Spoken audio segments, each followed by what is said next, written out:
মানুষের স্ত্রী তার বাম পাজরের হাড় দিয়ে তৈরি, তাহলে আমরা সমাজে দেখতে পাই একজন স্ত্রীলোক ভিন্ন ভিন্ন মানুষের সাথে বিয়ে হয়। দয়া করে একটু বুঝিয়ে বলবেন, মানে তাহলে এই মহিলা কয়জনের হাড় দিয়ে তৈরি হলেন? সুন্দর একটি প্রশ্ন। এই প্রশ্নটা অনেকেই করেন। দেখুন, এই প্রশ্নের ভিত্তি হলো একটা ভুল ধারণা। এই প্রশ্নকর্তা শুরুতে ভুল দেওয়া শুরু করেছেন।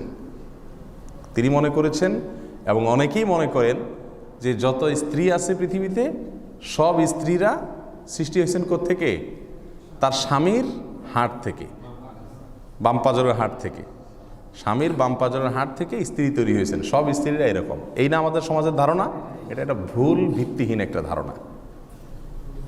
তাহলে যে বেচারির বিয়েই হয় নাই, এরকম অনেক মহিলা আছে না, বিয়ে হওয়ার আগে দুনিয়া থেকে চলে গেছে, আছে না নাই? তাহলে এই বেচারির কার হাড় থেকে তৈরি হলো? তারপরে যাইয়া আপনার যে মহিলা 2-3 জায়গায় বিয়ে হয়েছে, এই মহিলা কয়জনের হাড় দিয়ে তৈরি হলো? এই সমস্ত প্রশ্ন আছে কি আসে না? আসলে হাদিসে এরকম বলা হয় নাই। কোরআনে কারীমে আল্লাহ সুবহানাহু ওয়া তাআলা যে কথাটি বলেছেন তা হলো, ইয়া আইয়ুহান নাসু তাকু রাব্বাকুমুল্লাযী খালাকাকুম মিন নাফসিন ওয়াহিদা। হে মানুষ সকল, তোমরা ওই আল্লাহকে, তোমাদের ওই রবকে ভয় করো, যিনি তোমাদেরকে সৃষ্টি করেছেন, সবাইকে, গোটা মানব জাতিকে সৃষ্টি করেছেন একজন মানুষ থেকে। একজন থেকে সবাইকে সৃষ্টি করেছেন। সে একজন কে? আদম আলাইহিস সালাম। তার মানে হাওয়াও সৃষ্টি হয়েছেন কার থেকে? আদম থেকে। তারপরে এবার তাদের দুজন থেকে সৃষ্টি হয়েছে। তাহলে বাম পাজরের হাড় কথাটি প্রযোজ্য শুধু কার ক্ষেত্রে? আদম হাওয়ার ক্ষেত্রে। যে মা হাওয়া, তাকে আল্লাহ তাআলা সৃষ্টি করেছেন কোত্থেকে? আদম আলাইহিস সালামের বাম পাজরের হাড় থেকে। আদম আসলামকে মাটি থেকে তৈরি করেছেন, তার বাম পাজরের হাড় থেকে তৈরি করেছেন তার স্ত্রী হাওয়াকে। এরপরে এই দুজন থেকে শত শত হাজার হাজার বা লক্ষ লক্ষ কোটি কোটি অগণিত নারী পুরুষ সৃষ্টি করেছেন কে? আল্লাহ সুবহানাহু ওয়া তাআলা। এই আয়াত থেকে বোঝা গেল যে বাম পাজরের হাড় দিয়ে তৈরির বিষয়টা শুধুমাত্র কার ক্ষেত্রে ঘটেছে?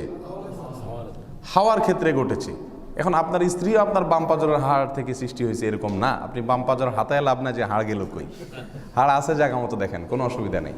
কারণ হলো আপনার স্ত্রী আপনার পাজরের হাড় থেকে তৈরি হয় নাই। কথা কি বুঝাতে পারছি?